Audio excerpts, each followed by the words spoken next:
ماشاء اللہ لا حول ولا قوة الا باللہ العلی العظیم یا من تواضع کل شیء لعظمته.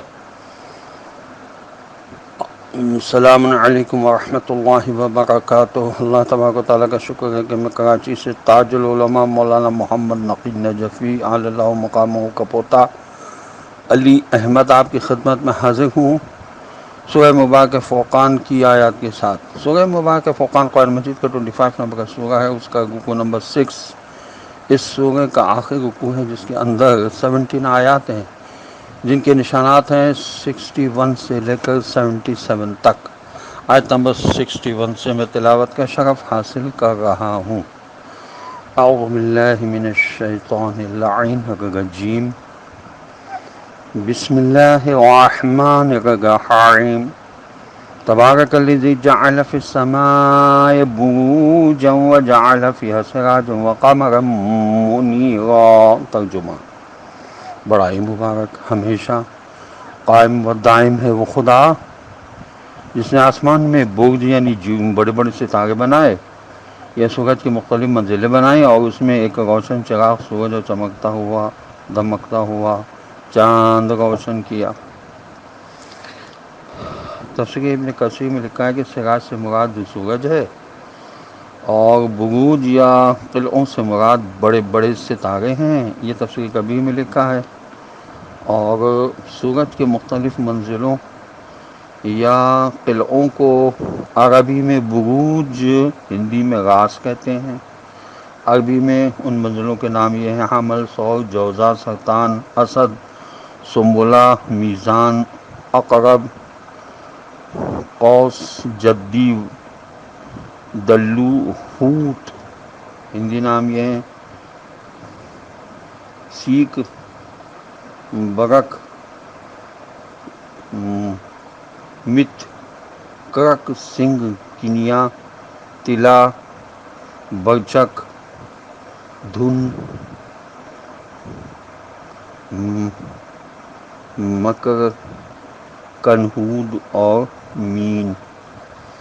سورج ان منزلوں میں اس طرح قیام کرتا ہے کہ حمل، ثور، سرطان، اسد، سنبلہ میں 31 دن، جوزا میں 33 دن، میزان، عقرب، دلو، حوت میں 30 دن اور قوس اور جدی میں 29 دن سفر کرتا ہے. یہ تفسیر انوار النجف میں لکھا ہے اور مزید تفصیلات اسی جلد میں بھی اور ملاحظہ کی جا سکتی ہیں. تفسیر نمونہ میں لکھا ہے کہ سورج کو سراج اس لیے فرمایا کہ عربی میں ایسے چراغ کو سراج کہتے ہیں جس کی روشنی خود اس کے اندر سے پیدا ہوتی ہے. جدید سائنس نے بھی یہی بتایا ہے. اور چاند کو منیر اس لیے کہا جاتا ہے کہ اس کی روشنی کسی اور چیز سے حاصل ہوتی ہے. آیت نمبر 62. وَهُوَ الَّذِي جَعَلَ اللَّيْلَ وَالنَّهَارَ خِلْفَةً لِمَنْ أَرَادَ أَنْ يَذَّكَّرَ أَوْ أَرَادَ شُكُورًا. ترجمہ: اور وہی خدا ہے جس نے رات اور دن کو ایک دوسرے کے پیچھے جانے والا بنایا اور اس شخص کے لیے جو سبق سمجھنا، نصیحت قبول کرنا یا شکر ادا کرنا چاہے. آیت کا مفہوم یہ ہے کہ یہ خدا کی عظیم نعمت ہے کہ رات کے بعد دن آتا ہے اور دن کے بعد رات آتی ہے. اگر رات ہی رات رہتی تو سردی سے ہر چیز جم جاتی. اگر دن ہی دن رہتا تو گرمی سے ہر چیز بھڑک اٹھتی، دماغ پھٹ جاتا. اس لیے کہ خدا کی رحمت ہے کہ دن کو رات میں اور رات کو دن میں تبدیل کرتا رہتا ہے. یہ تفسیر ماجدین میں لکھا ہے. اور تفسیر قمی بحوالِ من لا یضر الفقیہ، تہذیب اور تفسیر نمونہ اور تفسیر نور الثقلین میں لکھا ہے کہ حضرت امام جعفر صادق علیہ السلام سے روایت ہے کہ جناب رسول خدا صلی اللہ علیہ وسلم نے فرمایا کہ جو کچھ تمہاری رات کی سنت عبادت میں سے باقی رہ جائے اس کو دن کے وقت قضا کر کے بجا لاؤ، کیونکہ خدا فرماتا ہے کہ امام علیہ السلام نے اسی آیت کو تلاوت فرمایا. پھر فرمایا یہ بات علیہ محمد علیہ الصلوۃ والسلام کے چھپے ہوئے رازوں میں سے ہے. آیت نمبر 63. وَعِبَادُ الرَّحْمَنِ الَّذِينَ يَمْشُونَ عَلَى الْأَرْضِ هَوْنًا وَإِذَا خَاطَبَهُمُ الْجَاهِلُونَ قَالُوا سَلَامًا.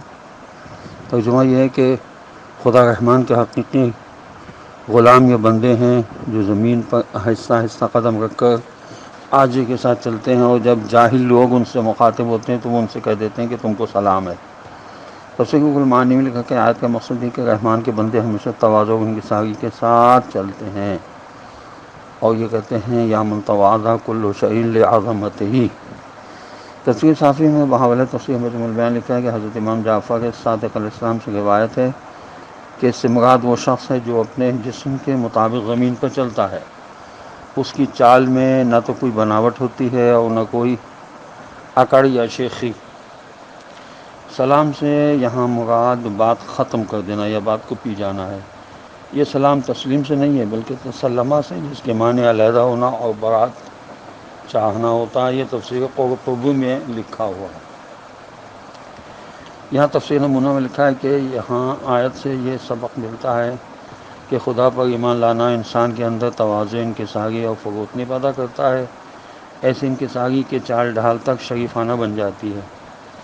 حقیقت یہ ہے کہ اگر انسان ذرا غور کرے کہ اس قدر عظیم کائنات کے مقابلے میں اس کی حقیقت کیا ہے، ایک ناچیز ذرے سے بھی کم وقت رکھتا ہے، اس پر تکبر کرنا کتنی بڑی حماقت ہوگا۔ تفسیر نور ثقلین میں لکھا ہے جناب رسول خدا صلی اللہ علیہ وسلم نے ایک دیوانے کو دیکھا جس سب لوگ ہنس رہے تھے۔ فرمایا آؤ میں تم کو حقیقی دیوانے کو دکھا دوں۔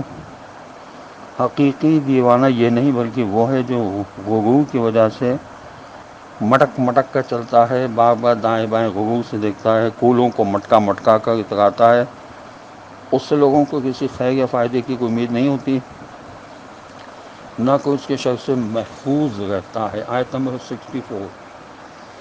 والذین یبیتون لربہم سجدا و قیاما، ترجمہ وہ جو اپنے پالنے والے مالک کے سجدے میں اور نماز میں کھڑے ہو کر راتیں گزارتے ہیں۔ تفسیر ماجدی میں لکھا ہے کہ یعنی یہ وہ لوگ ہیں جو حقوق الناس کے ساتھ ساتھ حقوق اللہ کو بھی پوری طرح ادا کرتے ہیں۔ آیت نمبر 65۔ والذین یقولون ربنا اصرف عنا عذاب جہنم ان عذابها کان غراما، ترجمہ اور وہ جو یہ دعائیں مانگتے ہیں کہ اے ہمارے پالنے والے مالک دور رکھ ہم سے جہنم کی سزا کو جس کا عذاب پوری تباہی ہے۔ تفسیر القرآن میں لکھا ہے کہ اس سے پہلے تو خدا رحمان کے بندوں کے دنوں کا حال بیان ہوا تھا، اب ان کی راتوں کا حال بیان ہو رہا ہے کہ ان کی راتیں شراب کباب عیاشی بدماشی میں نہیں گزرتی بلکہ ان کی راتیں خدا کے سامنے کھڑے ہو کر راز و نیاز میں بسر ہوتی ہیں۔ وہ بیٹھتے لیٹتے خدا کو یاد کرتے رہتے ہیں۔ آیت نمبر 65 پر پڑھ رہا ہوں۔ والذین یقولون ربنا اصرف عنا عذاب جہنم ان عذابها کان غراما، ترجمہ یہ ہے اور وہ جو یہ دعائیں مانگتے ہیں کہ ہمارے پالنے والے مالک دور رکھ ہم سے جہنم کی سزا کو جس کا عذاب پوری تباہی ہے۔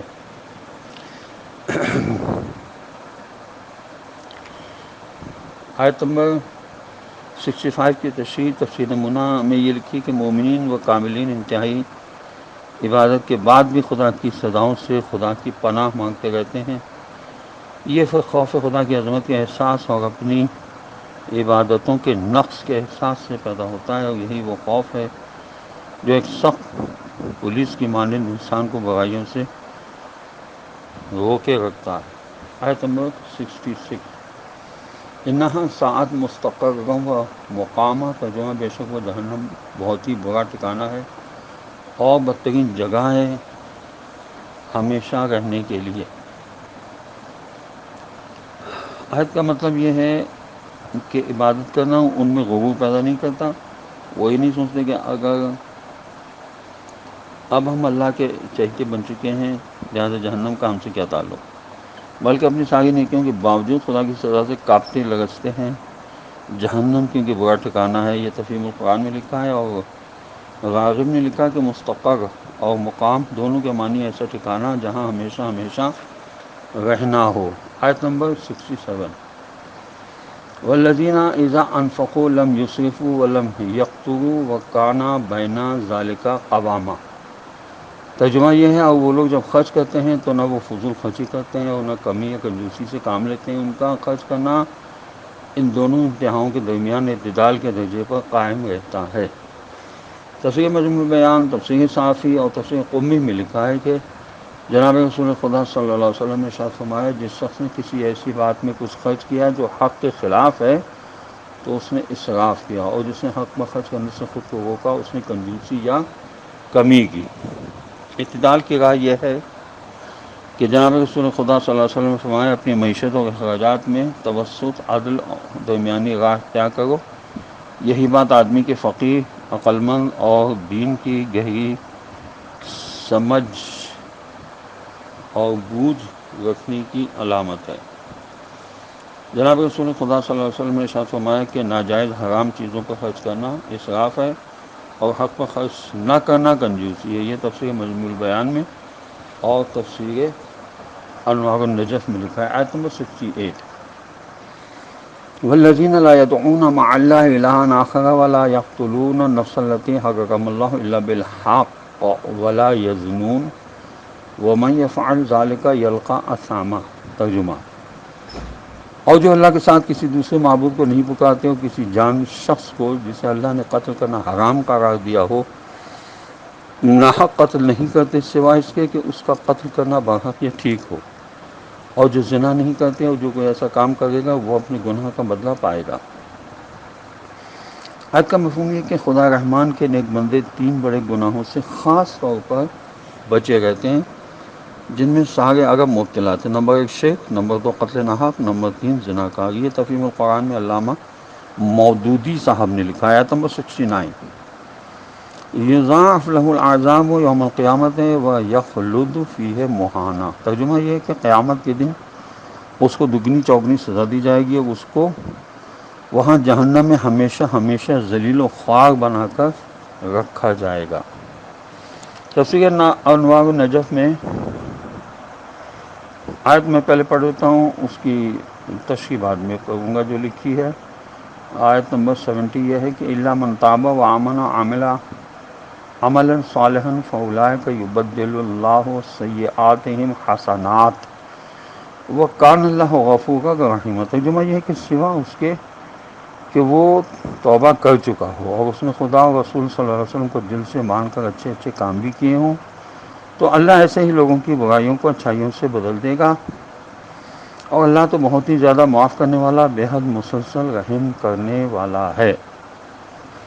تو یہاں تفسیر انوار نجف میں لکھا ہے کہ الا من تابا، جو آیت میں اس کا مطلب یہ ہے کہ توبہ کرنے کے بعد توبہ کرنے والے کے عمل نامے میں برائی کے بجائے نیکی لکھی جائے گی اور گناہ کی جگہ ثواب درج ہوگا۔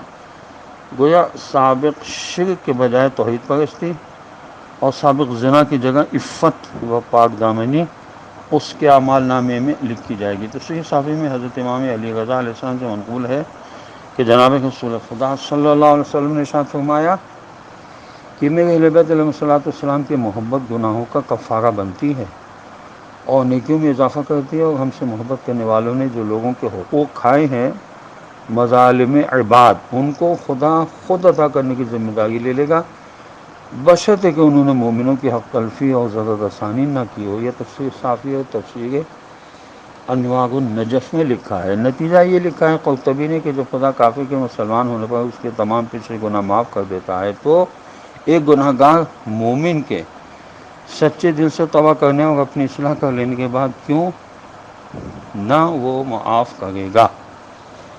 آیت نمبر 71، ومن تاب وعمل عملا صالحا ومن تاب وعمل صالحا فإنه يتوب إلى الله متابا۔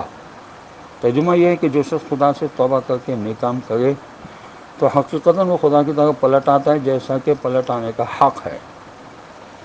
یہاں رسول خدا صلی اللہ علیہ وسلم نے اس آیت کی تفسیر میں فرمایا کہ کوئی شخص خدا کے نزدیک اس سے زیادہ پسندیدہ نہیں جو گناہ گار ہو اور توبہ کر لے۔ جناب علی علیہ السلام نے فرمایا کہ مجھے تعجب ہے اس شخص کا جو خدا کی رحمت سے نا امید ہے، حالانکہ گناہوں کو مٹانے والی چیز اس کے پاس ہی ہے۔ کسی نے دریافت کیا یا حضرت وہ کیا چیز ہے یار؟ تو آپ علیہ السلام نے فرمایا استغفار، خود کو توبہ و استغفار سے معطر کرو تاکہ گناہوں کی بدبو تمہیں بارگاہ خداوندی میں شرمندہ نہ کرے۔ یہ روح الحیات میں علامہ مجلسی نے لکھا ہے۔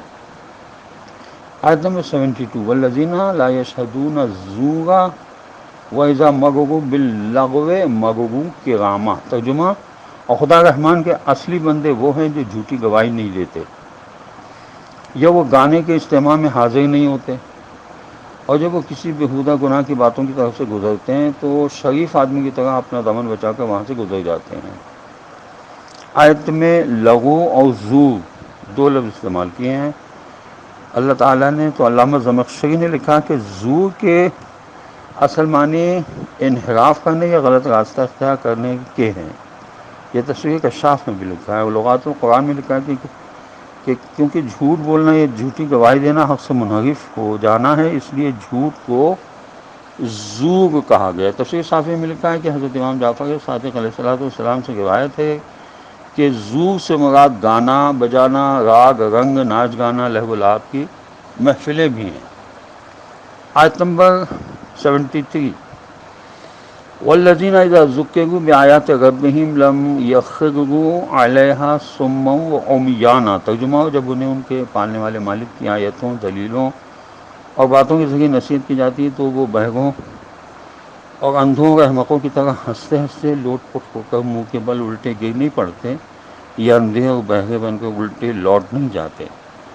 تفسیر انوار نجف میں لکھا ہے کہ خدا رحمان کے بندوں کی 11ویں صفت اور علامت یہ ہے کہ جب ان کے سامنے وعظ و نصیحت کے لیے آیت خدا بندی کی تلاوت کی جائے تو وہ آیات کو عبرت کی نگاہوں سے دیکھتے ہیں اور تفکر و تدبر کر کے معرفت کے منازل پر پہنچنے کی کوشش کرتے ہیں۔ ایسا نہیں ہے کہ بہروں کی طرح سنیں یا اندھوں کی طرح ان کی طرف نہ دیکھیں اور اپنی ضد پر ڈٹے رہیں۔ تفسیر نور الثقلین میں اس آیت کا نتیجہ یہ لکھا ہے کہ معلوم ہوا کہ خدا رحمان کے خاص بندے ہر کام غور و فکر سے کرتے ہیں اور ہر قدم سوچ سمجھ کر اٹھاتے ہیں، کوئی کام شک و شبے کے عالم میں یا بے سوچے سمجھے نہیں کرتے۔ آیت نمبر 74،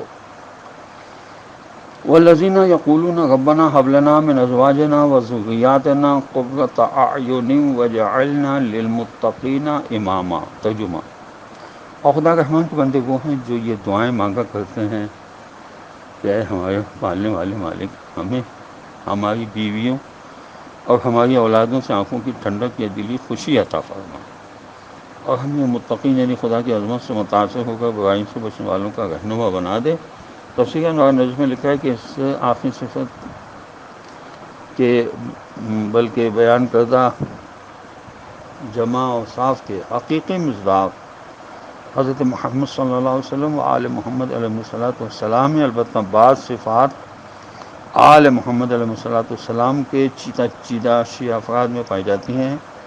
خدا کریم ہم سب کو محمد صلی اللہ علیہ وسلم و آل محمد علیہ السلام کی غلامی کی صحیح توفیق عنایت فرمائے، آمین۔ یہ تفسیر انوار نجف نے لکھا ہے، اور دوسرے مومنین بھی جس قدر اچھی صفات کو اپنے اندر پیدا کریں گے اسی قدر دوسروں کے پیشوا بنیں گے۔ آیت نمبر 75، اولئک یجزون الغرفۃ بما صبروا ویلقون فیہا تحیۃ وسلاما، ترجمہ، یہ ہیں وہ لوگ جو اپنے صبر و تحمل کے بدلے میں جنت میں اونچا درجہ پائیں گے، اور وہاں ان کا استقبال اور احترام تسلیمات کے ساتھ ہوگا۔ آیت نمبر 76، خالدین فیہا حسنت مستقرم و مقامہ، ترجمہ، یہ جہاں وہ ہمیشہ ہمیشہ رہیں گے، سبحان اللہ، کیا ہی اچھا وہ مقام ہے اور ٹھکانہ ہے ہمیشہ ہمیشہ رہنے والوں کے لیے۔ جہاں میں رسول خدا صلی اللہ علیہ وسلم نے ارشاد فرمایا کہ صبر کی 3 قسمیں ہیں۔ نمبر 1، صبر علی المصیبہ، خدا کی اطاعت کے لیے تکلیف پر صبر کرنا۔ نمبر 2، صبر علی الطاعت، گناہوں سے بچنے، اپنی نفسانی خواہشات کو روکنے کی زحمت پر صبر کرنا۔ نمبر 3، صبر علی المعصیت، ترک معصیت یعنی گناہ نہ کرنے پر صبر۔ جو شخص مصیبت پر صبر کرے خداوند عالم اسے 300 درجات جنت میں عطا فرمائے گا، جس کے ایک درجے سے دوسرے درجے کا فاصلہ زمین آسمان کے درمیانی فاصلے کے برابر ہوگا۔ اور جو شخص اطاعت الہی کی تکلیف پر صبر کرے اس کے لیے 600 درجات ہیں، جس کے ایک درجے سے دوسرے درجے کا فاصلہ منتہا زمین آسمان کے درمیانی فاصلے کے برابر ہوگا۔ نمبر 3، جو شخص ترک گناہ پر صبر کرے اس کے لیے 900 درجات ہیں، جس کے ایک درجے سے دوسرے درجے کا فاصلہ منتہا زمین سے منتہا عرش کے برابر ہوگا۔ یہ روح الحیات میں لکھا ہے جو علامہ مجلسی کی کتاب ہے، اور اس رکوع کی آخری آیت 77 ہے، قل ما یعبؤ بکم ربی لولا دعاؤکم فقد کذبتم فسوف یکون لزاما۔ ترجمہ یہ ہے کہ اب آپ صلی اللہ علیہ وسلم فرما دیجئے کہ میرا پالنے والا مالک تمہاری کوئی پرواہ نہیں کرتا اور نہ اسے تمہاری کوئی حاجت ہے اگر تم اس کو نہ پکارو، کیونکہ دعا نہ مانگ کر تم نے اسے جھٹلا دیا ہے، بس قریب تم وہ سزا پاؤ گے جس سے پھر جان چھڑانا ناممکن ہوگا۔ تفسیر نمونہ میں لکھا ہے، تفسیر عیاشی میں بھی، تفسیر انوار نجف میں بھی، تفسیر مجموع البیان میں بھی، تفسیر صافی میں بھی، کہ حضرت امام محمد باقر علیہ السلام سے دریافت کیا گیا کہ قرآن مجید کی کثرت سے تلاوت کرنا افضل ہے یا کثرت سے دعا مانگنا افضل ہے، تو امام علیہ السلام نے فرمایا کثرت سے دعا مانگنا قرآن مجید کی تلاوت سے افضل ہے۔ پھر امام علیہ السلام نے دلیل کے طور پر اسی آیت کو تلاوت فرمایا۔ دعا مانگنا قرآن مجید پر عمل کرنا ہے، اور دعا تضرع اور چپکے چپکے مانگی جائے، کیونکہ چیخنے چلانے کو خدا پسند نہیں کرتا، یہ حد سے بڑھ جانا ہے۔ تفسیر معدی میں لکھا ہے کہ اس آیت کا مطلب یہ ہے کہ اگر خدا پر ایمان لانے کے بعد بھی خدا سے دعا نہ کرتے تو خدا کی خاص خاص رحمتیں تمہاری طرف توجہ نہ کرتیں۔ اب جب کہ تم خدا کی رحمتوں ہی کا انکار کر رہے ہو تو پھر اب تمہیں خدا کے عذاب اور سزا ہی کی توقع رکھنی چاہیے۔ آیت کا دوسرا مطلب یہ بھی ہو سکتا ہے کہ اگر تم خدا کو خدا نہ مانو گے تو پھر وہ بھی تمہاری کوئی پرواہ نہیں کرے گا۔ نتیجہ اس آیت کا یہ لکھا گیا ہے کہ جیسے خدا سے جس قدر زیادہ دعا کرتا ہے اسی قدر خدا کے نزدیک اس کی قدر و منزلت بڑھتی چلی جاتی ہے۔ یہ بھی خدا کریم کی عجیب شان ہے، بے نیازی اور شان کبریائی ہے، جب کہ ہم کسی انسان سے زیادہ سوال کریں تو اس کے نزدیک ہماری قدر و منزلت گر جاتی ہے۔